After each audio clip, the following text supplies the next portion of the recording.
On NASA's Perseverance Mars rover, we have not one, but two microphones. And these microphones are the very first instruments of their kind ever to go to Mars. I'm Nina Lanza, and I'm a scientist at Los Alamos National Laboratory. Hi, I'm Justin Mackey, an imaging scientist at NASA's Jet Propulsion Laboratory. One of the microphones is mounted on the mast and moves around as we point the cameras. The other microphone is mounted to the rover body, and it stays fixed onto the port side of the rover.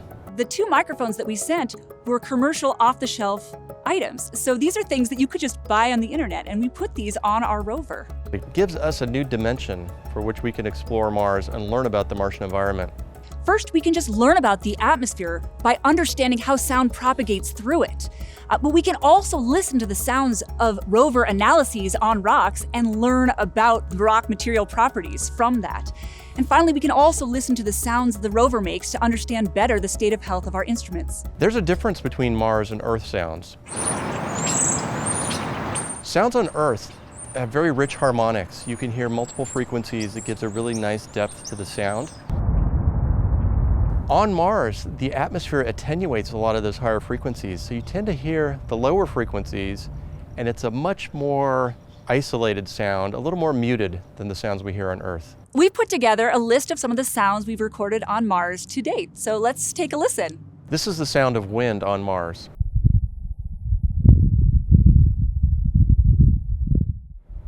For the first time, we can hear the wind blowing across the surface of Mars to go along with all of the images that we've acquired of dust devils and dust storms over the many years of exploration on the surface.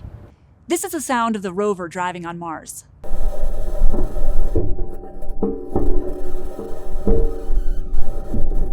This sound might be a little bit weird because it doesn't sound like a regular driving sound, but that's because the rover's wheels are made of metal. So this metal is rolling over rocks and sand, and it makes this really clanky, squeaky sound. Next, we have the SuperCam laser zapping rocks. We've taken a lot of pictures of rocks that have been zapped by the SuperCam, the little marks in the rocks, and for the first time we can hear these laser shots. When it zaps a rock, it actually makes a sound. We can listen to that sound and learn something about the properties of the rock that we're analyzing. This is one of my absolute favorite sounds. This is the sound of a helicopter flying on Mars. We used this sound to actually understand the propagation of sound in general through the Martian atmosphere. And it turns out that we were totally wrong with our models. The Martian atmosphere can propagate sound a lot further than we thought it could. We've all seen these beautiful images that we get from Mars, but having sound to be able to add to those images, it makes me feel like I'm almost right there on the surface.